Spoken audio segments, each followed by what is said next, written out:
ਤੁਸੀਂ देख रहे हो सोशल मीडिया प्रोग्राम ये मुलाकात एक बहाना है।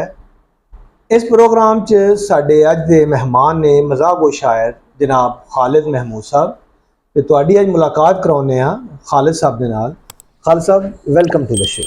बहुत शुक्रिया। खालिद साहब लिखण दा आगाज़ किदों ते किस तरह कीता? खालिद साहब जिस तरह 90% लोग यही कहते हैं कि मैं बचपन तो कर रहा। हाँ जी हाँ जी। मैं भी स्कूल दौर तो शुरू किया, लेकिन मैनू एग्जैक्ट नहीं याद कि मैं केड़ी क्लास तो शुरू किया। मेरा ख्याल है कि 9th या 10th तो मैं शुरू किया। सही। तो मेरे एक दोस्त सी, मेरे क्लास फैलो, बड़े अच्छे शायर ने, आरिफ शहजाद। असी दोवां ने बैठ जाना रिसैस दे विच अपनी टैक्सट बुक लैके। अच्छा। ते असी रोज़ाना सोचना कि अज गालिब दियां गलतियां करनियां ते अज मीर दियां करनियां। क्या बात। ते असी इस चक्कर दे विच असी शायर बन गए। सही सही। उहदे नाल इह सानूं फायदा होया कि थोड़ा जिहा वजन नूं समझण दी यानी शऊर आ गया। थोड़ा जिहा थॉट नूं, थोड़ा मजमून नूं समझण दी थोड़ी पुख्तगी आ गई। ते उस वक्त ही शुरू किया। बल्कि मैनूं अपना पहला शेर भी मेरे ज़हन च है कि जिहड़ा मैं लिखिया। अच्छा। चल दिए छोड़ के तुम भी मुझे तन्हा आखिर, साथ चलते तो नई रस्म के बानी होते। क्या बात है, क्या बात है। ते अज तुसी जिस मकाम च हो ते तुसी समझदे हो कि गालिब ते मीर दी कोई गलती तुसी फड़ सके? सर कोई भी नहीं पढ़ सकिया। अजकल बड़ी मतलब उस्ताद उस्ताद हुंदे ने। जी उस्ताद ही हुंदा। अच्छा, तुहाडा किहड़े इलाके नाल तल्लक है ते तलीमी मदारे जड़े आ तुसी आखिर MA तक पहुंचे, MA पंजाबी कीती जी, वो किस तरह हासिल कीते? खालिद साहब मेरा तल्लक डिस्ट्रिक्ट खुशाब नाल है। डिस्ट्रिक्ट खुशाब दा एक कस्बा है मिठा टिवाना। मिठा टिवाना मेरा तल्लक उत्थे नाल है। मेरे वालिद साहब इत्थे बैंक दे विच मुलाजम सन। उन्हां दी वजह तो सानू माइग्रेट हो के सानू सारिਆਂ ਨੂੰ फैसलाबाद आना। प्राइमरी मेरी उत्थे तक दी है। अच्छा।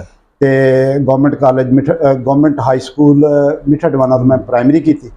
उस तो बाद फिर मैं आके इत्थे फैसलाबाद बाकी तालीम। फैसलाबाद MA कित्थों कीता तुसीं? MA पंजाब यूनिवर्सिटी तो। पंजाब यूनिवर्सिटी लाहौरों कीता या इत्थे? नहीं, एज ए प्राइवेट फैसलाबाद रहंदे। जी फैसलाबाद। ठीक ठीक ठीक। अच्छा, पहली बाज़ाब्ता तहरीर जड़ी है जी, जड़ी कि असी छपन नूं बाज़ाब्ता तहरीर समझते हैं जी कि किसी अखबार छपी या रसाले छपी। जी जी। वो किदों छपी ते किहड़ा अखबार या रसाला सी? खालिद साहब मैं यानी शुरू तो ही मेरा कोई रुझान यानी छपवाण की तरफ नहीं गया कि मैं किसी अखबार दे विच या किसी जरायद दे विच छपां। मैं बस लिखता रहा। पहले शुरू तो मैं संजीदा लिख रहा सी, लेकिन तबीयत दे विच कुछ ऐसी है सी, मिजाज एक ऐसा अंसर है सी कि लफ्ज़ां नूं बिगाड़ लेना, उहदा उलट बना लेना। अगर किसी ने कोई गल कीती तो उन्होंने शेर दे विच जवाब दे देना। सही सही। तो वो इस तरह होंदियां फिर उन्हां तबीयत मिजाज की तरफ मायल हो गई। तो वो फिर इस तरह मेरी एक अचानक मुलाकात इनामुल हक जावेद साहब नाल इस्लामाबाद हुई। तो उन्होंने कहा कि तुसीं मज़ाक च आओ। अच्छा। तो फिर मैं मज़ाक च आ गया। अच्छा, यानी कि शाया कड़े रसाले च होए ऐ नहीं याद? नहीं, मैं बिल्कुल किसी जगह ते भी मैं शाया नहीं। अच्छा अच्छा अच्छा। हाँ, जदों मैं कॉलेज दे विच सी ते कॉलेज दे विच मैं रेगूलर मेरा छपदा रहा। वो जेड़े कॉलेज दे रसाइल कॉलेज दे साडा मुजल्ला रोशनी दे नाम तो सी, ओहदे विच मैं छपदा रहा। उस तो बाद फिर मैं B.Ed वास्ते गया एजुकेशन कॉलेज दे विच, उत्थे मेरा छपया ते बस इस तरह ही। उस तो बाद फिर किताब ही आई है। अच्छा जी। खालिद साहब जी, अजकल वायरल होने का सब तो अच्छा तरीका की है? सर सोशल मीडिया एक इतना बड़ा मीडियम है कि उहदे विच हर बंदे वास्ते स्कोप है, हर बंदे वास्ते चांस है। लोग चाहे जिस तरह का भी लिखा होया है, तुसी अपनी एक वीडियो बनाओ और तुसी सोशल मीडिया तो दे दो, तुसी चंद दिनां च वायरल हो जाओगे।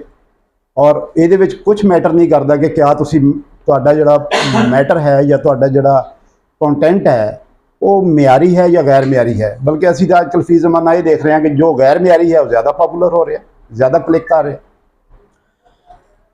अच्छा, अजकल जिहड़ा तुसीं TV 'च मुशायरे आते हैं जी, मज़ाहिया जी, तुसीं समझदे नहीं कि जो लिखा होंदा टाइटल मज़ाहिया मुशायरा जी, वो लफज मज़ाहिया इजाफी है? बिल्कुल इजाफी है सर। उन्होंने मजाकिया लिखना चाहिए, मज़ाहिया नहीं लिखना चाहिए। लेकिन मजाक होंदा ही नहीं, वो मजाक नहीं होंदा सर, मजाक ही होंदा है। उसकी वजह यह है कि जो इस वक्त मजाक किया जा रहा है मज़ाहिया अदब दे नाल, ਉਹ ਬਹੁਤ ਖਤਰਨਾਕ ਹੈ ਔਰ ਬੜਾ ਇੱਕ ਸਾਡੇ ਵਾਸਤੇ ਕਲਮੀਆ ਹੈ। ਔਰ ਬਹੁਤ ਸਾਰੇ ਲੋਕ ਜਿਹੜੇ ਹੈ ਨੇ ਅੱਛਾ ਮਜ਼ਾਕ ਲਿਖਣ ਵਾਲੇ ਉਹ ਚੁੱਪ ਕਰਕੇ ਘਰ ਬੈਠ ਗਏ ਨੇ ਕਿ ਇਸ ਵਕਤ ਯਾਨੀ ਬਿਲਕੁਲ ਗੈਰ ਮਿਆਰੀ ਮਜ਼ਾਕ ਸਾਰੇ ਲੋਕ ਨਹੀਂ ਲਿਖ ਰਹੇ ਟੈਲੀਵਿਜ਼ਨ ਤੇ ਜਿਹੜੇ ਆ ਰਹੇ ਨੇ, ਲੇਕਿਨ ਬਹੁਤ ਸਾਰਾ ਐਸਾ ਹੈ ਕਿ ਜਿਹੜਾ ਬਿਲਕੁਲ ਗੈਰ ਮਿਆਰੀ ਮਜ਼ਾਕ ਹੈ। ਔਰ ਉਹ ਮੇਰਾ ਨਹੀਂ ਖਿਆਲ ਕਿ ਉਹਨੂੰ ਤੁਸੀਂ ਐਸਾ ਮਜ਼ਾਕ ਕਹਿ ਸਕਦੇ ਹੋ ਕਿ ਜਿਹੜਾ ਸਾਡੇ ਸੀਨੀਅਰਸ ਨੇ ਲਿਖਿਆ ਹੈ। ਸैयद ज़मीर जाफरी साहब ने, जाफर जटली ने लिखा है, दिलावर फिगार ने लिखा है, अतर शाह खान जेदी साहब ने लिखा है, अनवर मसूद साहब लिख रहे हैं, बाकी ਜਿਹੜੇ ਸਾਡੇ ਸੀਨੀਅਰਸ ਅੱਜ ਕੱਲ੍ਹ ਲਿਖ ਰਹੇ ਨੇ। ਐਸਾ ਨਹੀਂ ਹੈ, ਉਹਦੇ ਵਿੱਚ ਇਹ ਹੈ ਕਿ ਜੋ ਤੁਹਾਡੇ ਮੂੰਹ 'ਚ ਆ ਰਿਹਾ ਤੁਸੀਂ ਲਿਖੀ ਜਾ ਰਹੇ ਹੋ, ਤੁਸੀਂ ਪੜ੍ਹੀ ਜਾ ਰਹੇ ਹੋ। ਲੇਕਿਨ ਇਸ ਤਰ੍ਹਾਂ ਹੈ ਨਾ ਕਿ ਹੁਣ ਤੇ ਇਸ ਤਰ੍ਹਾਂ ਕਿ ਜਿਸ ਤਰ੍ਹਾਂ ਜਦੋਂ ਆਪਣੀ ਸ਼ਾਇਰੀ ਕਰਦੇ ਨੇ ਉਹ ਜੀ, ਤੇ ਜਦੋਂ ਖੁਦ ਹੱਸਦੇ ਨੇ ਜੀ, ਉਦੋਂ ਨਾਜ਼ਰੀਨ ਨੂੰ ਪਤਾ ਲੱਗਦਾ ਇੱਥੇ ਹੱਸਣਾ ਬਿਲਕੁਲ ਇੰਝ ਹੀ ਹੈ। ਤੇ ਜਿਸ ਤਰ੍ਹਾਂ ਇੱਕ ਅਸੀਂ ਸਿਟਕॉम ਦੇਖਦੇ ਹਾਂ ਮਜ਼ਾਈਆ, ਉਹਦੇ ਬੈਕ ਤੇ ਇੱਕ ਲਾਫਟਰ ਚੱਲਦਾ ਜੀ, ਇਹ ਵੀ ਇੱਕ ਲਾਫਟਰ ਹੀ ਹੈ, ਵਰਨਾ ਕਿਸੇ ਨੂੰ ਨਾ ਪਤਾ ਲੱਗੇ। ਇੱਕ ਲਾਫਟਰ ਹੀ ਹੈ। ਮੈਂ ਤਾਂ ਬਲਕਿ ਪਿਛਲੇ ਦਿਨਾਂ 'ਚ ਮੈਂ ਇੱਕ ਕਥਾ ਇੱਕ ਲਿਖਿਆ ਸੀ, ਉਹ ਸ਼ਾਇਦ ਇੱਥੇ ਮੈਨੂੰ ਕਿਤੇ ਮਿਲ ਜਾਏ ਤਾਂ ਮੈਂ ਤੁਹਾਨੂੰ ਸੁਣਾ ਵੀ ਦਿਆਂਗਾ ਕਿ ਉਹਦੇ ਵਿੱਚ ਇਹ ਹੈ ਕਿ ਹੁਣ ਤੇ ਯਾਨੀ ਇੱਕ ਨਾਲ ਤੁਹਾਨੂੰ ਹਰ ਸ਼ਾਇਰ ਨੂੰ ਇੱਕ ਨਾਲ ਕਮੇਡੀਅਨ ਵੀ ਲੈਣਾ ਚਾਹੀਦਾ ਜਿਹੜਾ ਬੈਠ ਕੇ ਪਿੱਛੇ ਹੱਸੇ, ਜਾਂ ਕੁਝ ਐਸੇ ਯਾਨੀ ਲੋਕ ਹੈ ਨੇ ਕਿ ਜਿਹੜੇ ਤਰਨਮ ਦੇ ਵਿੱਚ ਪੜ੍ਹਦੇ ਉਹਨਾਂ ਨੂੰ ਚਾਹੀਦਾ ਕਿ ਤਬਲਚੀ ਵੀ ਇੱਕ ਨਾਲ ਲੈ ਕੇ ਆਉਣ ਤਾਂ ਕਿ ਉਹ ਵੀ ਆਪਣਾ ਕੰਮ ਕਰੇ। ਬਿਲਕੁਲ ਐਸਾ ਹੀ ਹੈ। ਅੱਛਾ, ਦੂਸਰਾ ਇਹ ਵੀ ਇਸ ਤਰ੍ਹਾਂ ਹੀ ਲੱਗਦਾ ਕਿ ਇੱਕ ਲੌਬੀ ਹੈ ਜੀ, ਜਿਹੜੀ ਉਹ ਬੈਠੀ ਉੱਥੇ ਜੀ, ਬਿਲਕੁਲ ਐਸਾ ਹੀ ਹੈ ਮੁਸ਼ਾਇਰਿਆਂ ਦੇ। ਜੀ, ਜਦਕਿ ਜਿਹੜੇ ਹੁਣ ਪਿਛਲੇ ਦਿਨਾਂ ਦੇ ਵਿੱਚ ਮੈਂ ਫੈਸਲਾਬਾਦ ਇੱਕ ਸ਼ੇਰ ਦਾ ਸੁਣ ਰਿਹਾ ਸੀ, ਉਹਨੇ ਚਵ ਦਾ ਲਫ਼ਜ਼ ਬੜਾ ਇਸਤੇਮਾਲ ਕੀਤਾ ਜੀ। ਹਾਲਾਂਕਿ ਅਸੀਂ ਆਮ ਆਪਣੀ ਫੈਮਿਲੀ 'ਚ ਲਫ਼ਜ਼ ਬਹੁਤ ਕਮ ਇਸਤੇਮਾਲ ਕਰਦੇ ਜੀ, ਐਸਾ ਹੀ, ਜਦਕਿ ਇੱਕ ਨੈਸ਼ਨਲ ਟੀਵੀ ਤੇ ਲਫ਼ਜ਼ ਇਸਤੇਮਾਲ ਕੀਤਾ ਜਾ ਰਿਹਾ ਜੀ, ਔਰ ਉਹ ਖੁਦ ਹੱਸ ਰਿਹਾ, ਉੱਥੋਂ ਫਿਰ ਪਤਾ ਲੱਗ ਰਿਹਾ ਕਿ ਯਾਰ ਇੱਥੇ ਹੱਸਣਾ ਵੀ ਬਿਲਕੁਲ ਇੰਝ ਹੀ ਹੈ। ਇਸ ਤਰ੍ਹਾਂ ਹੀ ਹੈ ਸਰ, ਕਿ ਕੋਈ ਤਮੀਜ਼ ਨਹੀਂ ਹੋ ਰਹੀ, ਕੋਈ ਤਮੀਜ਼ ਨਹੀਂ। ਅਸੀਂ ਬਹੁਤ ਸਾਰੀ ਸ਼ਾਇਰੀ ਸਰ ਹੁਣ ਐਸੀ ਸੁਣਨ 'ਚ ਆ ਰਹੀ ਹੈ ਕਿ ਜਿਹੜੀ ਤੁਸੀਂ ਆਪਣੀ ਫੈਮਿਲੀ ਦੇ ਵਿੱਚ ਬੈਠ ਕੇ ਨਹੀਂ ਸੁਣ ਸਕਦੇ। ਨਹੀਂ ਸੁਣ ਸਕਦੇ। ਹਾਲਾਂਕਿ ਜਦੋਂ ਅਸੀਂ ਇੱਕ ਰਸਾਲਾ ਆਉਂਦਾ ਹੁੰਦਾ ਸੀਗਾ ਚਾਂਦ ਜੀ, ਔਰ ਅਸੀਂ ਬਹੁਤ ਉਹਦੇ 'ਚ ਲਿਖਦੇ ਹੁੰਦੇ ਸੀਗੇ, ਔਰ ਉਹਦੇ 'ਚ ਦੇਖੋ ਨਾ ਤੌਲਾ ਕਾਸਮੀ ਅਮਜਦ ਸਾਹਿਬ ਅਮਜਦ ਜੈਸੇ ਲੋਕਾਂ ਨੂੰ 'ਚ ਲਿਖਿਆ ਜੀ, ਔਰ ਇਸ ਤੋਂ ਇਲਾਵਾ ਵੀ ਬੜੇ ਬੜੇ ਲੋਕ ਸੀ ਜਿਨ੍ਹਾਂ ਨੇ ਜੀ, ਬਿਲकुल ਕੁਝ ਸ਼ਾਇਰੀ ਆਉਂਦੀ ਸੀ ਔਰ ਜ਼ਬਰਦਸਤ ਕਿਸਮ ਦੀ ਆਉਂਦੀ ਸੀ। ਇਹ ਸਰ ਇਹ ਐਸੇ ਰਸਾਲੇ ਜਾਂ ਐਸੇ ਜਰਾਇਦ ਜਾਂ ਐਸੇ ਪਲੇਟਫਾਰਮ ਸਨ ਕਿ ਜਿਹੜਾ ਯਾਨੀ ਜਿਹਦੇ ਵਿੱਚ ਤੁਹਾਡੀ ਤਖਲੀਕੀ ਜਿਹੜੀ ਹੈ ਨਾ, ਤੁਹਾਡੀ ਐਬਿਲਿਟੀਜ਼ ਜਿਹੜੀਆਂ ਨੇ ਉਹ ਇੰਪਰੂਵ ਹੁੰਦੀਆਂ ਸਨ। ਹਾਂਜੀ, ਉਹ ਇੱਕ ਇੰਸਟੀਟਿਊਸ਼ਨ ਦਾ ਕੰਮ ਕਰਦਾ ਸੀ। ਬਿਲਕੁਲ। ਲੇਕਿਨ ਹੁਣ ਬੜੇ ਅਫਸੋਸ ਦੀ ਗੱਲ ਹੈ ਕਿ ਹੁਣ ਨਾ ਉਹ ਚੀਜ਼ਾਂ ਰਹਿ ਗਈਆਂ, ਨਾ ਉਹ ਲੋਕ ਰਹਿ ਗਏ। ਹਾਂਜੀ, ਮੈਂ ਇੱਕ ਸ਼ਾਇਰ ਨੂੰ ਮੂੰਹ ਤੇ ਕਹਿ ਦਿੱਤਾ, ਮੈਂ ਕਿਹਾ ਯਾਰ ਤੁਸੀਂ ਟੀਵੀ ਤੇ ਜਾ ਕੇ ਜੋ ਤੁਸੀਂ ਆਪਣੀ ਸ਼ਾਇਰੀ ਕਰਦੇ ਜੇ ਉਹ 'ਚ ਸਾਨੂੰ ਹਾਸਾ ਨਹੀਂ ਆਉਂਦਾ ਜੀ, ਸਾਨੂੰ ਬੜਾ ਅਫਸੋਸ ਹੁੰਦਾ ਕਿ ਤੁਸੀਂ ਇੱਥੇ ਕਿਉਂ ਜੀ। ਤੇ ਇਸੇ ਤਰ੍ਹਾਂ ਹੀ ਉਹਨੇ ਸਰ ਮੈਨੂੰ ਬਲੌਕ ਵੀ ਕਰ ਦਿੱਤਾ ਤੇ ਨਾਲੇ ਮੇਰੇ ਨਾਲ ਬੋਲਦਾ ਵੀ ਨਹੀਂ ਜੀ। ਹਾਂਜੀ, ਇਹਦਾ ਮਤਲਬ ਉਹ ਸੱਚ ਵੀ ਨਹੀਂ ਸੁਣਨਾ ਚਾਹੁੰਦੇ, ਨਹੀਂ ਸੁਣਨਾ ਚਾਹੁੰਦੇ। ਬਿਲਕੁਲ ਇਸੇ ਤਰ੍ਹਾਂ। ਅੱਛਾ ਖਾਨ ਸਾਹਿਬ, ਤੁਸੀਂ ਚਾਈਨਾ ਦਾ ਦੌਰਾ ਕੀਤਾ ਜੀ, ਕੁਛ ਅਰਸਾ ਉੱਥੇ ਤੁਹਾਨੂੰ ਰਹਿਣ ਦਾ ਵੀ ਇਤਫਾਕ ਹੋਇਆ ਜੀ, ਤੇ ਇਹ ਵੀ ਇਤਫਾਕ ਹੈ ਕਿ ਤੁਹਾਡੀ ਸ਼ਾਇਰੀ ਦੀ ਕਿਤਾਬ ਜਿਹੜੀ ਆ ਚੂੰਕੇ ਚੁਨਾਚੇ, ਉਹ ਸਾਨੂੰ ਇਦਾਂ ਲੱਗਦਾ ਜਿੱਦਾਂ ਤੁਸੀਂ ਕਿਸੇ ਚਾਈਨੀਜ਼ ਤੋਂ ਮੁਤਾਸਰ ਹੋ ਕੇ ਜੀ, ਜੀ, ਉਹ ਨਾਂ ਰੱਖਿਆ। ਜੀ, ਜੀ, ਤੇ ਇਸ ਕਿਤਾਬ ਦਾ ਜਿਹੜਾ ਨਾਂ ਤੁਸੀਂ ਰੱਖਿਆ ਚੂੰਕੇ ਚੁਨਾਚੇ, ਜੀ, ਇਹਦੇ ਪਿੱਛੇ ਕੀ ਕਹਾਣੀ ਹੈ? ਐਕਚੁਅਲੀ ਕਿਤਾਬ ਜਦੋਂ ਮੈਂ ਲਿਖੀ ਤੇ ਮੇਰੇ ਜ਼ਿਹਨ 'ਚ ਕਾਫੀ ਸਾਰੇ ਨਾਮ ਆਏ ਤੇ ਮੇਰੇ ਕੋਲ ਸਿਲੈਕਟ ਨਹੀਂ ਸੀ ਹੋ ਪਾ ਰਿਹਾ ਕਿ ਕਿਹੜਾ ਨਾਮ ਹੋਣਾ ਚਾਹੀਦਾ। ਅੱਛਾ। ਤੇ ਇਹ ਮੇਰੇ ਨਾਮ ਇਹ ਵੀ ਮੇਰੇ ਜ਼ਿਹਨ 'ਚ ਆਇਆ ਸੀ ਕਿਉਂਕਿ ਚੁਨਾਚੇ ਸੀ, ਫੁਸਰ ਫੁਸਰ ਸੀ ਔਰ ਅਗਰ ਮਗਰ ਸੀ, ਕਈ ਨਾਮ ਸੀ ਮੇਰੇ ਜ਼ਿਹਨ 'ਚ। ਤੇ ਫਿਰ ਮੈਂ ਬਾਅਦ ਵਿੱਚ ਸੋਚਿਆ ਕਿ ਬਿਹਤਰ ਇਹੀ ਹੈ ਕਿ ਮੈਂ ਚੂੰਕੇ ਚੁਨਾਚੇ ਲਿਖ ਲਵਾਂ, ਕਿਉਂਕਿ ਮੈਂ ਇਹਦੀ ਇੱਕ ਟਾਈਟਲ ਗਜ਼ਲ ਵੀ ਫਿਰ ਮੈਂ ਲਿਖੀ ਸੀ ਕਿ ਸਭ ਚੂੰਕੇ ਚੁਨਾਚੇ ਹੈ ਜਾਂ ਸਭ ਚੂੰਕੇ ਚੁਨਾਚੇ। ਉਹ ਫਿਰ ਚੂੰਕਿ ਉਹ ਮੇਰੀ ਗਜ਼ਲ ਵੀ ਹੈ ਸੀ, ਉਹਨੂੰ ਫਿਰ ਮੈਂ ਕਿਤਾਬ ਦੇ ਐਂਡ ਤੋਂ ਰੱਖਿਆ ਔਰ ਮੈਂ ਫਿਰ ਇਹਦਾ ਨਾਮ ਜਿਹੜਾ ਚੂੰਕੇ ਚੁਨਾਚੇ ਫਾਈਨਲ ਕੀਤਾ। ਸਹੀ। ਅੱਛਾ, ਮੁਸ਼ਾਰਾ ਪੜ੍ਹਨਾ ਜਿਹੜਾ ਜੀ, ਇਹ ਇੱਕ ਫਨ ਬਿਲਕੁਲ ਜਾਂ ਇਹਦੇ 'ਚ ਕੋਈ ਸ਼ਾਇਰੀ ਦਾ ਕਮਾਲ? ਐਕਚੁਅਲੀ ਸਰ ਅੱਜ ਕੱਲ ਇਹ ਹੋ ਰਿਹਾ ਕਿ ਅੱਜ ਕੱਲ ਇੱਕ ਫਨ ਹੀ ਤੁਸੀਂ ਇਹਨੂੰ ਕਹਿ ਸਕਦੇ ਹੋ, ਕਿਉਂਕਿ ਅੱਜ ਕੱਲ ਕਲਾਮ ਤੋਂ ਜ਼ਿਆਦਾ ਜਿਹੜਾ ਨਾ ਜੀ ਸ਼ੁਅਰਾ ਹਜ਼ਰਾਤ ਜਿਹੜੇ ਨੇ, ਕਈ ਸ਼ੁਅਰਾ ਹਜ਼ਰਾਤ, ਸਾਰੇ ਨਹੀਂ, ਉਹ ਆਪਣੀ ਪ੍ਰੈਜੈਂਟੇਸ਼ਨ ਦੇ ਉੱਤੇ ਜਾਂ ਆਪਣੀ ਜਿਹੜਾ ਹੈ ਨਾ ਪੜ੍ਹੰਤ ਦੇ ਉੱਤੇ ਜਿਹੜਾ ਨਾ ਉਹ ਜ਼ਿਆਦਾ ਤਵੱਜੋ ਰੱਖਦੇ ਨੇ, ਤੇ ਲਿਹਾਜ਼ਾ ਅਸੀਂ ਇਹਨੂੰ ਕਹਿ ਸਕਦੇ ਹਾਂ ਕਿ ਇਹ ਇੱਕ ਫਨ ਹੈ।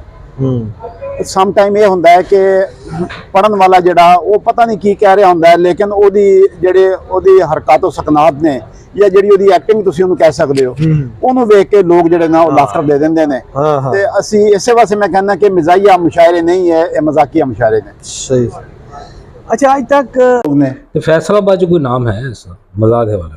फैसलाबाद मिजाज देखो सारे लोग अच्छा लिख रहे हैं, मैं किसी को कंडेम नहीं करता, हाँ नहीं सही है। लेकिन ये है कि मैं सिर्फ ये चाहना वा कि जिस तरह असी एक दर्द दिल रखते हैं ना मिजा या अदब वास्ते कि ये फॉर द लॉन्ग रन होना चाहिए कि ऐसा मिजा तुसी तखलीक ना करो कि जड़ा चंद महीने या साल बाद किसी को याद भी ना होवे, तुसी ऐसा लिखो कि जड़ा किताबां च जिंदा रहे। ਤੇ ਅਸੀਂ ਸਿਰਫ ਇਹ ਚਾਹੁੰਦੇ ਹਾਂ, ਬਲਕਿ ਕਈ ਦੋਸਤ ਹੈ ਨੇ, ਡਾਕਟਰ ਅਜ਼ੀਜ਼ ਫੈਸਲ ਸਾਹਿਬ ਨੇ ਇਸਲਾਮਾਬਾਦ, ਔਰ ਡਾਕਟਰ ਬਦਰ ਮੁਨੀਰ ਸਾਹਿਬ ਨੇ ਜੋਰਾਬਾਦ ਦੇ ਵਿੱਚ, ਉਹ ਬੜਾ ਅੱਛਾ ਲਿਖ ਰਹੇ ਨੇ। ਉਹ ਉਹਨਾਂ ਨਾਲ ਇਹੀ ਗੱਲ ਹੁੰਦੀ ਰਹਿੰਦੀ ਹੈ ਕਿ ਕੀ ਕਰੀਏ, ਕਿ ਕਿਸ ਤਰ੍ਹਾਂ ਯਾਨੀ ਇਹਨੂੰ ਟਰੈਕ ਦੇ ਉੱਤੇ ਵਾਪਸ ਲਿਆ ਜਾ ਸਕਦਾ ਹੈ। ਤੇ ਬੜਾ ਦੁੱਖ ਹੁੰਦਾ ਹੈ, ਬੜਾ ਤਕਲੀਫ ਹੁੰਦੀ ਹੈ ਕਿ ਬਹੁਤ ਸਾਰੇ ਲੋਕ ਜਿਹੜੇ ਨੇ ਸਿਰਫ ਸ਼ੋਹਰਤ ਦੀ ਖਾਤਰ ਜਿਹੜਾ ਨਾ ਗੈਰ ਮਿਆਰੀ ਲਿਖ ਕੇ ਪੜ੍ਹੀ ਜਾਂਦੇ ਨੇ। ਤੇ ਬਿਹਤਰ ਇਹ ਹੈ ਕਿ ਤੁਸੀਂ ਅੱਛਾ ਲਿਖੋ, ਬੇਸ਼ੱਕ ਥੋੜਾ ਲਿਖੋ। ਅੱਛਾ, ਇਸ ਤਰ੍ਹਾਂ ਕਿ ਸਾਡੇ ਜਿੰਨੇ ਵੀ ਮਜ਼ਾਹੀਆ ਸ਼ਾਇਰ ਨੇ, ਕੁਛ ਮਜ਼ਾਹੀਆ ਸ਼ਾਇਰ ਮਜ਼ਾਤੁੱਲਾ ਕਾਸਮੀ ਹੈ ਜੀ, ਫਿਰ ਅਨਵਰ ਮਸੂਦ ਵੀ ਨਹੀਂ, ਆਤਰ ਸ਼ਾਹ ਖਾਨ ਜੀਦੀ ਸਾਹਿਬ ਹੁੰਦੇ ਸੀਗੇ ਜੀ ਜੀ, ਇਹ ਨਾਲ ਮਜ਼ਾਹੀਆ ਨਸਰ ਵੀ ਲਿਖਦੇ ਸੀ ਜੀ ਜੀ। ਤੁਸੀਂ ਤੁਹਾਡਾ ਰੁਝਾਨ ਨਹੀਂ ਇੱਧਰ? ਮੇਰਾ ਬਿਲਕੁਲ ਰੁਝਾਨ ਨਹੀਂ, ਮੈਂ ਕੋਸ਼ਿਸ਼ ਕੀਤੀ ਹੈ, ਲੇਕਿਨ ਇੱਕ ਦੋ ਦੋਸਤਾਂ ਦੀ ਕਿਤਾਬਾਂ ਤੇ ਰਾਏ ਦਿੱਤੀ ਹੈ, ਲੇਕਿਨ ਉਹ ਮੇਰੇ ਵਾਸਤੇ ਥੋੜਾ ਮਸਲਾ, ਯਾਨੀ ਮੈਂ ਨਸਰ ਲਿਖਣੀ ਮੈਨੂੰ ਮੁਸ਼ਕਿਲ ਹੈ। ਉਹ ਜਿਸ ਤਰ੍ਹਾਂ ਕਹਿੰਦੇ ਜਿਸ ਦਾ ਕੰਮ ਉਸੀ ਕੋ ਸਾਜੇ, ਤੇ ਇਸੇ ਤਰ੍ਹਾਂ ਹੀ ਹੈ ਕਿ ਯਾਨੀ ਅਗਰ ਇੱਕ ਨਸਰ ਨਿਗਾਰ ਨੂੰ ਕਹੋਗੇ ਤੁਸੀਂ ਸ਼ਾਇਰੀ ਕਰੋ, ਉਹਦੇ ਵਾਸਤੇ ਮੁਸ਼ਕਿਲ ਹੋਏਗਾ, ਮੇਰੇ ਵਾਸਤੇ ਨਸਰ ਲਿਖਣਾ ਮੁਸ਼ਕਿਲ ਹੈ। ਤੇ ਰਿਆਜ਼ ਅਹਿਮਦ ਕਾਦਰੀ ਸਾਹਿਬ ਵੀ ਤਾਂ ਅੱਛੀ ਮਜ਼ਾਹੀਆ ਸ਼ਾਇਰੀ ਕਰ ਲੈਂਦੇ, ਬਹੁਤ ਅੱਛੀ ਸ਼ਾਇਰੀ ਕਰਦੇ। ਜਿਹੜਾ ਬਹੁਤ ਬੜਾ ਕੰਮ ਕਰ ਰਿਹਾ ਨਾ, ਮੈਂ ਉਹਨੂੰ ਐਪਰੀਸ਼ੀਏਟ ਕਰਾਂਗਾ ਨਾਤ ਦੇ ਹਵਾਲੇ ਨਾਲ, ਜਿੰਨਾ ਉਹਨਾਂ ਦੀ ਖਿਦਮਤ ਹੈ। ਉਹ ਤਾਂ ਖੈਰ ਇੱਕ ਅਲੱਗ ਸੈਪਰੇਟ ਨਾ, ਕਿਉਂਕਿ ਇਸ ਟਾਈਮ ਅਸੀਂ ਮਜ਼ਾਕ ਦੇ ਬਾਰੇ ਬਾਤ ਕਰ ਰਹੇ ਹਾਂ। ਤੇ ਦੂਸਰੀ ਮਜ਼ਾਹੀਆ ਚ ਮਜ਼ਾਕ ਚ ਉਹਨਾਂ ਦਾ ਉਸ ਤੋਂ ਬਾਅਦ ਫਿਰ ਇਹ ਹੈ ਕਿ ਮਜ਼ਾਕ ਅੱਛਾ ਲਿਖ ਰਿਹਾ ਹੈ, ਮਜ਼ਾਕ ਚ ਉਹਨਾਂ ਦਾ ਹੈ। ਪਿਛਲੇ ਦਿਨ ਉਹਨਾਂ ਨੇ ਬੱਕਰੇ ਤੇ ਇੱਕ ਬੜੀ ਜ਼ਬਰਦਸਤ ਕਿਸਮ ਦੀ ਉਹਨਾਂ ਨੇ, ਉਹ ਬੱਕਰੀ ਤੇ ਵੀ ਲਿਖ ਸਕਦੇ ਹੋ ਸਰ। ਅੱਛਾ, ਬੜਾ ਜ਼ਰਖੇਜ਼ ਜਿਹਾ ਜ਼ੇਨ ਉਹਨਾਂ ਦਾ ਇਸ ਵਾਰ। ਜੀ ਬਿਲਕੁਲ ਐਸਾ ਹੀ ਹੈ, ਮਤਲਬ ਬੈਠੇ ਵੀ ਉਹਨਾਂ ਇੱਕ ਫਿਕਰੇ ਚੋਂ ਕਈ ਫਿਲਮ ਦੀ, ਹਾਂਜੀ ਫਿਲਮ ਦੀ ਬਿਲਕੁਲ। ਤੇ ਮੈਂ ਸਮਝਦਾ ਕਿ ਬਹੁਤ ਸਾਰੇ ਐਸੇ ਸ਼ਾਇਰ ਜਿਹੜੇ ਨੇ ਨਾ ਜੀ, ਜਿਹੜੇ ਇਸ ਟਾਈਮ ਟੀਵੀ 'ਚ ਬੈਠੇ ਨੇ ਜੀ, ਉਹਨਾਂ ਨਾਲੋਂ ਤੇ ਉਹ ਬਹੁਤ ਬਿਹਤਰ। ਜੀ ਬਿਲਕੁਲ ਐਸਾ ਹੀ ਹੈ। ਇਹ ਯਾਨੀ ਇਹ ਕੋਈ ਨਹੀਂ ਕਿ ਸਾਡੇ ਦੋਸਤ ਨੇ ਨਾ, ਨਹੀਂ ਬਿਲकुल ऐसे एक बिल्कुल यानी अगर तुझे देखा जाए, हाँ जी, अगर देखा जाए तो असल च हकदार ਨੂੰ ਹੱਕ ਤੇ ਮਿਲ ਹੀ ਨਹੀਂ ਰਿਹਾ ਨਾ ਜੀ, ਜੋ ਸਵਾਰ ਹੈ ਜਾਂ ਜੋ ਮਾਮਲਾ ਜੀ ਬਿਲਕੁਲ ਜੋ ਤੁਹਾਡੀ ਮੋਨੋਪੋਲੀ ਹੈ। ਐਕਚੁਅਲੀ ਅੱਜ ਕੱਲ ਸੋਸ਼ਲ ਮੀਡੀਆ ਦਾ ਦੌਰ ਹੈ। ਅਗਰ ਤੁਸੀਂ ਟੈਲੀਵਿਜ਼ਨ ਦੇ ਮੁਸ਼ਾਇਰੇ ਦੇਖੋ, ਟੈਲੀਵਿਜ਼ਨ ਦੇ ਮੁਸ਼ਾਇਰੇ ਇੱਕ ਬਹੁਤ ਬੜਾ ਰੋਲ ਅਦਾ ਕਰ ਸਕਦੇ ਨੇ ਮਿਜ਼ਾਹੀਆ ਅਦਬ ਨੂੰ ਜੀ ਯਾਨੀ ਟਰੈਕ ਤੇ ਲਿਆਉਣ ਵਾਸਤੇ। ਅਗਰ ਤੁਸੀਂ ਉਹਨੂੰ ਉਹਦੇ ਵਿੱਚ ਮੈਰਿਟ ਦੇ ਉੱਤੇ ਤੁਸੀਂ ਲੋਕਾਂ ਨੂੰ ਸਿਲੈਕਟ ਕਰਕੇ ਲਿਆਓ, ਚਾਹੇ ਕੋਈ ਨया ਬੰਦਾ ਹੈ ਚਾਹੇ ਕੋਈ ਪੁਰਾਣਾ ਬੰਦਾ ਹੈ, ਤੁਸੀਂ ਮੈਰਿਟ ਦੇ ਉੱਤੇ ਲਿਆਓ, ਜਿਹੜਾ ਅੱਛਾ ਲਿਖ ਰਹੇ ਨੇ, ਅੱਛਾ ਮਿਜ਼ਾਜ ਲਿਖ ਰਹੇ ਨੇ, ਉਹਨਾਂ ਨੂੰ ਤੁਸੀਂ ਮੁਤਾਰਫ ਕਰਾਓ, ਉਹਨਾਂ ਨੂੰ ਤੁਸੀਂ ਲੈ ਕੇ ਆਓ। ਤੇ ਲੇਕਿਨ ਉੱਥੇ ਅਫਸੋਸ ਦੀ ਗੱਲ ਇਹ ਹੈ ਕਿ ਉੱਥੇ ਲੌਬੀਇਜ਼ਮ ਹੈ। ਜੋ ਨਾਮ ਦਿੱਤੇ ਜਾਣਗੇ ਉਹੀ ਅੱਗੇ ਆਣਗੇ ਨਾ। ਤੁਹਾਡੇ ਫੈਸਲਾਬਾਦ ਆਰਟ ਕੌਂਸਲ ਜੀ ਜਦੋਂ ਕੋਈ ਨਵਾਂ ਡਾਇਰੈਕਟਰ ਆ ਜਾਏ ਜੀ, ਕਿ ਉਹਨੂੰ ਉਹੀ ਲੋਕ ਮਿਲਦੇ ਨੇ ਜੀ, ਬਿਲਕੁਲ ਸਭ ਤੋਂ ਜਾ ਕੇ, ਬਿਲਕੁਲ ਐਸੇ ਜਿਹੜੇ ਮਸਲਨ ਅੱਗੇ ਨੇ, ਫਿਰ ਉਹਨਾਂ ਨੇ ਜਿਨ੍ਹਾਂ ਨੂੰ ਦੱਸਣਾ ਜੀ, ਬਿਲਕੁਲ ਉਹਨਾਂ ਨੇ ਆਪਣੇ ਯਾਰਾਂ ਦੋਸਤਾਂ ਨੂੰ ਮੁਤਾਰਫ ਕਰਵਾਉਣਾ। ਤੁਹਾਡੇ ਫੈਸਲਾਬਾਦ ਦੀ ਤੇ ਸਭ ਤੋਂ ਬਦਨਸੀਬੀ ਇਹ ਹੈ ਕਿ ਤੁਹਾਡੇ ਜਦੋਂ ਇੱਥੇ ਫੈਸਲਾਬਾਦ ਲਿਟਰੇਰੀ ਫੈਸਟੀਵਲ ਹੁੰਦਾ ਜੀ, ਫੈਸਲਾਬਾਦ ਦਾ ਕੋਈ ਆਦਮੀ ਕੋਈ ਨਹੀਂ ਹੁੰਦਾ ਜੀ। ਦੇਖੋ ਫੈਸਲਾਬਾਦ ਲਿਟਰੇਰੀ ਫੈਸਟੀਵਲ ਹੈ, ਹਾਂਜੀ, ਔਰ ਲੋਕ ਸਾਰੇ ਤੁਸੀਂ ਬਾਹਰੋਂ ਸਾਰੇ ਬਾਹਰੋਂ ਆਉਂਦੇ ਨੇ, ਔਰ ਇਹਨਾਂ ਲੋਕਾਂ ਨੂੰ ਪਤਾ ਵੀ ਨਹੀਂ ਕਿ ਫੈਸਲਾਬਾਦ ਦੇ ਵਿੱਚ ਕੌਣ ਕਿੰਨੇ ਕਿੰਨਾ ਕੰਮ ਕੀਤਾ। ਤੁਸੀਂ ਅਗਰ ਫੈਸਲਾਬਾਦ ਲਿਟਰੇਰੀ ਫੈਸਟੀਵਲ ਦੇ ਵਿੱਚ ਡਾਕਟਰ ਰਿਆਜ਼ ਮਜੀਦ ਨੂੰ ਨਹੀਂ ਬੁਲਾਉਂਦੇ ਜੀ ਜੀ, ਤੇ ਫਿਰ ਤੁਸੀਂ ਕਿਸ ਚੀਜ਼ ਦਾ ਫੈਸਲਾਬਾਦ ਕਿਉਂ ਕਰ ਰਹੇ ਹੋ? ਤੁਸੀਂ ਲਾਹੌਰ ਕਰ ਲਓ ਜਾਂ ਤੁਸੀਂ ਕਰਾਚੀ ਕਰ ਲਓ, ਹਾਂ, ਕਿਉਂ ਬੁਲਾਉਂਦੇ ਨੇ? ਹਾਂਜੀ, ਤੇ ਇਸ ਵਾਸਤੇ ਹੈ ਕਿ ਬਹਰਹਾਲ ਇੱਕ ਸਾਰਾ ਨਿਜ਼ਾਮ ਜਿਹੜਾ ਹੈ ਨੇ, ਉਹ ਮੈਂ ਨਹੀਂ ਸਮਝਦਾ ਕਿ ਤਵਾਜ਼ਨ ਚ। ਜੀ ਜੀ, ਬਿਲकुल ऐसा ही है। चैनल ने जिन्ना ते इत्तफाक होया थानू मुशायरा पढ़न दे? काफ़ी सारे चैनल सर, जितने बड़े मसलन समा, जियो, अच्छा, और मुख्तलिफ मेन मीडियम दे। पीटीवी भी मेरा ख्याल पढ़िया? मैं पीटीवी तो नहीं पढ़िया, पीटीवी तो नहीं पढ़िया, बाकी मैं तकरीबन सारे चैनल ਜਿਹੜੇ ਨਾ, ਅੱਛਾ, ਕੋਈ ਬੁਲਾ ਲੈਂਦਾ ਤੇ ਸਰ ਚਲੇ ਜਾਈਦਾ, ਸਹੀ ਸਹੀ, ਨਹੀਂ ਬੁਲਾਉਂਦਾ ਤੇ ਅਸੀਂ ਕਿਸੇ ਨੂੰ ਕਹੀਦਾ ਨਹੀਂ, ਕਿਉਂਕਿ ਲੌਬੀਇਜ਼ਮ ਹੈ ਕਿ ਚੈਨਲਸ ਨੂੰ ਸਰ ਨਹੀਂ ਪਤਾ ਕਿ ਤੁਸੀਂ ਕਿਹਨੂੰ ਬੁਲਾਣਾ ਹੈ। ਚੈਨਲਸ ਨੇ ਅੱਗੇ ਜਿਹਨੂੰ ਆਰਗੇਨਾਈਜ਼ਰ ਨੂੰ ਕਹਿ ਦਿੱਤਾ ਕਿ ਤੁਸੀਂ ਇੰਨੇ ਬੰਦੇ ਬੁਲਾਣੇ ਨੇ, ਅੱਗੇ ਸਾਰਾ ਉਹਦੀ ਸਵਾਬਦੀਦ ਹੈ ਕਿ ਉਹਨੇ ਕਿਹਨੂੰ ਬੁਲਾਣਾ ਹੈ। ਅੱਛਾ, ਤੁਸੀਂ ਜਿੱਥੇ ਕਿ ਦੂਸਰੇ ਕਤਾਤ ਵਗੈਰਾ ਨੇ, ਸ਼ੇਰ ਨੇ, ਜੀ ਸਾਡੇ ਮਸੱਦਸ ਸੀ ਜਾਂ ਦੂਸਰੀਆਂ ਚੀਜ਼ਾਂ ਸਨ ਜੀ, ਤੁਸੀਂ ਇੱਕ ਖਮਸੀ ਦੇ ਨਾਂ ਤੋਂ ਇੱਕ ਕੋਈ ਨਵੀਂ ਚੀਜ਼ ਮੁਤਾਰਫ ਜੀ, ਕਰਨ ਦੀ ਬਿਲਕੁਲ ਕੋਸ਼ਿਸ਼ ਕੀਤੀ ਹੈ। ਜੀ, ਜੀ, ਉਹਦੇ ਪਿੱਛੇ ਕੀ ਹੈ ਚੀਜ਼ ਤੇ ਉਹ ਕੀ ਕੋਈ ਨਵੀਂ ਚੀਜ਼ ਹੈ? ਹਾਲੇ ਸਾਹਿਬ ਮੈਂ ਹਮੇਸ਼ਾ ਇਹ ਕੋਸ਼ਿਸ਼ ਕੀਤੀ ਕਿ ਕੁਝ ਨया ਜਿਹੜਾ ਨਾ ਉਹ ਪੇਸ਼ ਕੀਤਾ ਜਾਏ, ਥੋੜੀ ਜੀ ਕੋਈ ਤਬਦੀਲੀ ਲਿਆਈ ਜਾਏ ਸ਼ਾਇਰੀ ਦੇ ਵਿੱਚ, ਮਿਜ਼ਾਜ ਦੇ ਵਿੱਚ ਥੋੜੀ ਤਬਦੀਲੀ ਲਿਆਈ ਜਾਏ, ਥੋੜੀ ਨਵੀਂ ਗੱਲ ਕੀਤੀ ਜਾਏ। लिहाजा मैं कोई ना कोई तजर्बा करता रहना। मसलन तजर्बा यानी अगर मैं गज़ल लिख रहा तो मैं कोशिश करांगा कि मैं जड़ा मेरा जड़ा काफिया है ना वो 2 दफ़ा अच्छा यानी आवे, डबल काफिया मेरा एक ही काफिया 2 दफ़ा, 2 दफ़ा। अच्छा, या फिर मैं कोशिश करांगा कि मेरी गज़ल दे अगर 7 शेर ने तो वो 14 मिसरे ने, 14 मिसरियां दे उत्ते गैर मुरदफ मिसरा होएगा, 14 दे विच 2-2 दफ़ा काफी आएगा। ये निन्ना मैं एक तजर्बा। इस तरह मैं एक कर रहा सी कि मैं किस तरह कोई नई सिनफ जी मुतारफ करावां जी अच्छी भी लगे, अपील भी करे लोगों को। वो फिर मैं ये किया कि मैं पहला मिसरा, तीसरा मिसरा ते 5वां मिसरा ये हम काफिया हम रदीफ रखे, और दूसरा और चौथा हम काफिया हम रदीफ रखे। अच्छा अच्छा, ਤੇ ਇਹਨੂੰ ਬੜੀ ਅੱਛੀ ਪਜ਼ੀਰਾਈ ਮਿਲੀ ਹੈ, ਲੋਕਾਂ ਨੇ ਪਸੰਦ ਕੀਤਾ। ਅਸਾਤਜ਼ਾ ਨੇ ਮੇਰੀ ਕਿਤਾਬ ਦੇ ਵਿੱਚ ਖਮਸੀਆਤ ਹੈ ਨੇ, ਔਰ ਜਿਨ੍ਹਾਂ ਨੇ ਅਸਾਤਜ਼ਾ ਨੇ ਮੇਰੀ ਕਿਤਾਬ ਉੱਤੇ ਮਜ਼ਾਮੀ ਲਿਖੇ, ਸਰਫਰਾਜ਼ ਸ਼ਾਹਿਦ ਸਾਹਿਬ ਔਰ ਡਾਕਟਰ ਨਾਮ ਸਾਹਿਬ ਨੇ, ਉਹਨਾਂ ਨੇ ਬੜੀ ਤਾਰੀਫ ਕੀਤੀ ਕਿ ਤੁਸੀਂ ਇਹ ਬੜੀ ਅੱਛੀ ਇੱਕ ਸਨਫ ਮੁਤਾਰਫ ਕਰਾਈ ਔਰ ਬੜੀ ਮੁਖਤਸਰ ਜਿਹੀ ਹੈ, ਕਿਉਂਕਿ 5 ਮਿਸਰੀ ਹੈ। ਰਿਆਜ਼ ਮਜੀਦ ਸਾਹਿਬ ਨੇ ਇਹਦਾ ਨਾਮ ਰੱਖਿਆ ਖਮਸੀ, 5 ਮਿਸਰਿਆਂ ਦਾ, ਤੇ ਲੋਕਾਂ ਨੂੰ ਪਸੰਦ ਆਈ। ਫਿਰ ਮੈਂ ਤੁਹਾਨੂੰ अगर इजाजत दो तो मैं तुहानू नमूने के तौर पे एक मैं तुहानू सुना देंगा।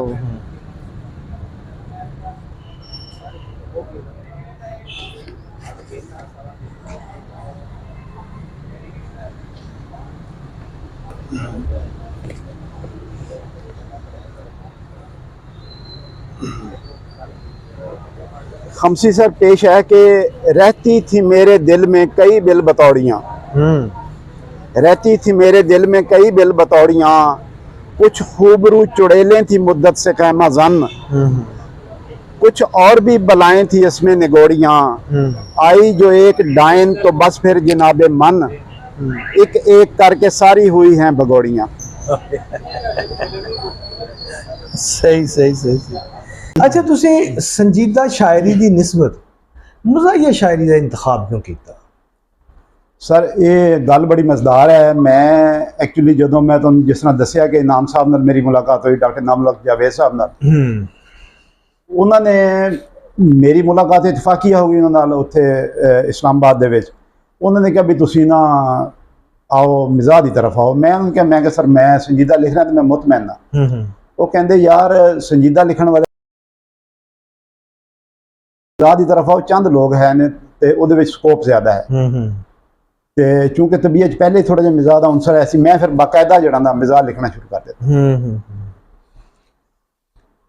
अच्छा, तुसी MA पंजाबी च कीता जी, लेकिन शायरी तुसी उर्दू च कर रहे हो। मैं सर बड़ी कोशिश की पंजाबी लिखने की, पर मेरे को नहीं लिखी गई। लेकिन पंजाबी च MA कर लिया? हाँ जी, पंजाबी च MA कर लिया। अच्छा, हाँ जी। ते असी तुहाडी कोई मज़ाहिया शायरी चों अपने नाज़रीन नूं कोई चीज़ अगर तुसी सुनाना चाहो तो? जी बिल्कुल। मैं सर गज़ल, नज़म, कतात जो तुसी कहो फिर मैं तुसी जेड़े को चंद एक तुहाडे मज़ेदार चीज़ां ने शायरी की गल हो रही थी, शायर दे उत्ते फिर अच्छा 2 कतात मैं तुहानू शायर ते सुना देना कि शायर जो एक कल मेरा मेहमान हो गया, शायर जो एक कल मेरा मेहमान हो गया, शब भर वो मेरे ज़ब्त से यूं खेलता रहा, इरशाद मेरे मुंह से जो सहवन निकल गया, अच्छा। जालिम तमाम रात सुखन पेलता रहा। मैं तुझे इरशाद कह मैं इरशाद कह के पढ़ गया। सही सही। उतरा हुआ है आज मेरी आंख में लहू, सर पर मेरे सवार है यूं शायरी की धुन, तू खर्च हो न जाए कहीं मेरे हाथ से, अपनी सुना चुका है तो मेरी गज़ल भी सुन। मेरा सारे शायराना मसला जी। अच्छा अच्छा, कोई और कथा कोई अनायत हो गया? मेरी शबाना रोज रियाजत का है समर, ये जो मेरी शबाना रोज रियाजत का है समर, तूने जो आज सुन के हंसी में उड़ाई है, बाद 8-10 नशिस्तों के मैंने घड़ी थी ये, ए दोस्त ये गजल मेरी बैतुल खलाई है। जो ਅਸੀਂ ਲਿਖਦੇ ਸੀ ਜ਼ਿਆਦਾ ਪੜ੍ਹਦੇ ਸੀਗੇ ਕਿਉਂਕਿ ਨਸਰ और शायरी ਚ ਬੜਾ ਜੀ शायरी वास्ते उस्ताद ਦਾ ਹੋਣਾ ਬਹੁਤ ਜ਼ਰੂਰੀ ਹੈ। ਜੀ ਬਿਲकुल। ਤੇ ਤੁਸੀਂ ਕਿਹਦੇ ਕੋਲੋਂ ਸਲਾਹ ਲੈਂਦੇ ਰਹੇ? ਇਤਫਾਕ ਦੇ ਨਾਲ ਮੈਂ ਕਿਸੇ ਕੋਲ ਸਲਾਹ ਨਹੀਂ ਲਈ। ਅੱਛਾ।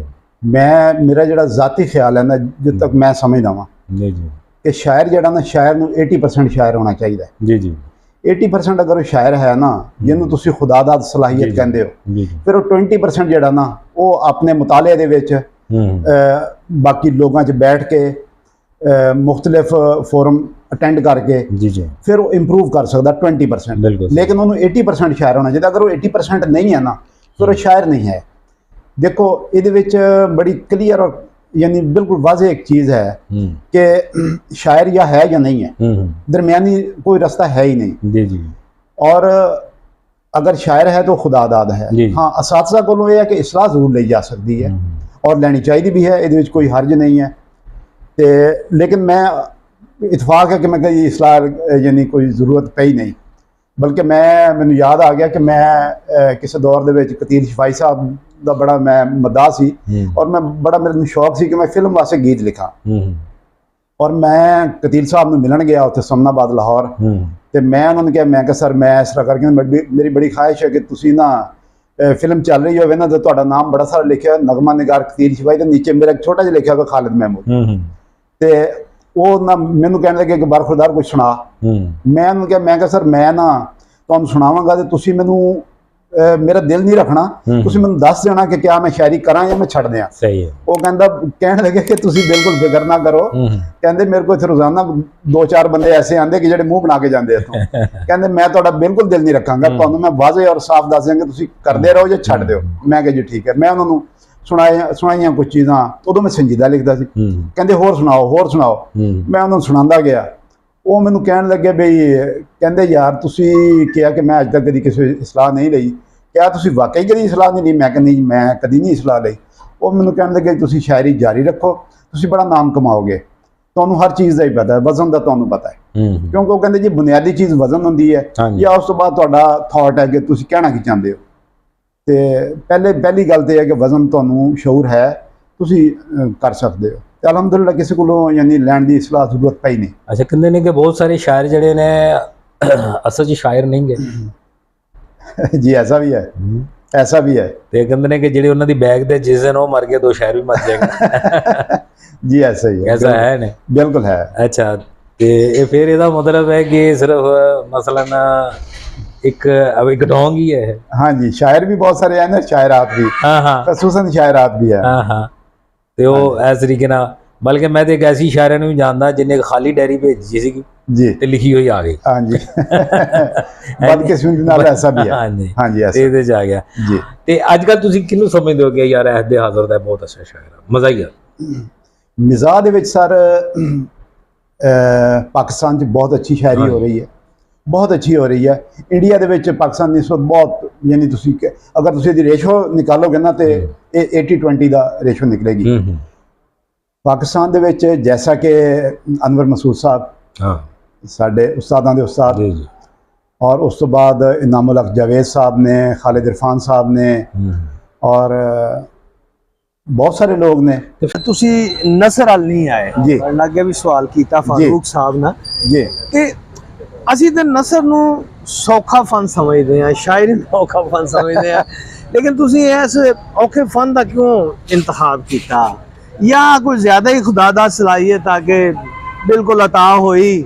ਤੇ ਖਾਲਿਦ ਸਾਹਿਬ, ਜਿਸ ਤਰ੍ਹਾਂ ਤੁਸੀਂ ਮਾਸ਼ਾਅੱਲਾ ਤਖਲੀਕਕਾਰ ਹੋ, ਤੁਹਾਨੂੰ ਪਤਾ ਹੈ ਕਿ ਤਖਲੀਕ ਉਦੋਂ ਹੀ ਹੁੰਦੀ ਹੈ ਜਦੋਂ ਆਮਦ ਹੁੰਦੀ ਹੈ। ਇਹਦੇ ਵਿੱਚ ਤੁਸੀਂ ਕੋਸ਼ਿਸ਼ ਕਰਕੇ ਨਹੀਂ ਲਿਖ ਸਕਦੇ। ਤੁਸੀਂ ਇਹਦੇ ਵਿੱਚ ਹਾਂ, ਤੁਹਾਨੂੰ ਆਮਦ ਹੁੰਦੀ, ਤੁਸੀਂ ਉਹਨੂੰ ਥੋੜਾ ਜਿਹਾ ਬਿਹਤਰ ਕਰ ਸਕਦੇ ਹੋ, ਨੋਕ ਪਲਕ ਉਹਦੀ ਸੰਵਾਰ ਸਕਦੇ ਹੋ। ਬਾਕੀ ਇਹ ਕਿ ਇਹ ਗੋਡ ਗਿਫਟਡ ਹੀ ਹੁੰਦੀ ਹੈ। ਤੇ ਕੋਸ਼ਿਸ਼ ਇਹੀ ਕੀਤੀ ਕਿ ਉਹਨੂੰ ਥੋੜਾ ਜਿਹਾ ਸੰਵਾਰ ਲਈਏ ਸਹੀ ਔਰ ਉਸੇ ਹੱਦ ਚ ਰਹੀਏ ਜਿਹੜੀ ਅਸੀਂ ਕਰ ਸਕਦੇ ਹਾਂ। ਮੈਂ ਚूंकि ਰੁਝਾਨ ਮੇਰਾ ਸ਼ਾਇਰੀ ਦੀ ਤਰਫ ਸੀ, ਮੈਂ ਨਸਰ ਕੋਸ਼ਿਸ਼ ਕੀਤੀ, ਮੈਂ ਆਪਣੇ ਆਪ ਨੂੰ ਅਜ਼ਮਾਇਆ ਕਿ ਕਿਆ ਮੈਂ ਲਿਖ ਸਕਾਂਗਾ, ਲੇਕਿਨ ਮੈਂ ਅੰਦਾਜ਼ਾ ਲਗਾਇਆ ਕਿ ਮੈਂ ਨਹੀਂ ਲਿਖ ਸਕਦਾ, ਮੈਨੂੰ ਉਹ ਬਹੁਤ ਮੁਸ਼ਕਿਲ ਲੱਗਦੀ। ਅੱਛਾ, ਅਸੀਂ ਤੁਹਾਡੀ ਕੋਈ ਤਾਜ਼ਾ ਜਿਹੜੀ ਹੈ ਵਾ ਕੋਈ ਨਜ਼ਮ ਕੋਈ ਨਸਰ ਕੋਈ ਐਸੀ ਚੀਜ਼ ਜਿਹੜੀ ਤੁਹਾਨੂੰ ਅੱਜ ਕੱਲ ਤੁਸੀਂ ਨਵੀਂ ਕਿਤਾਬ ਦੇ ਵਿੱਚੋਂ ਜਿਹੜੀ ਤੁਹਾਡੀ ਕਿਤਾਬ ਆ ਰਹੀ ਹੈ? ਜੀ ਬਿਹਤਰ। ਮੈਂ ਕੋਈ ਪੁਰਾਣੀ ਕਿਤਾਬ ਜੋ ਅਗਰ ਕੋਈ ਬਹੁਤ ਅੱਛੀ ਚੀਜ਼ ਹੈ ਤੇ मैं सर अगर तुसी इजाजत दो तो मैं एक नज़म सुनाना चाहांगा और एक मैं तुहानू गज़ल सुनानी चाहांगा। सुनाओ जी, सुनाओ।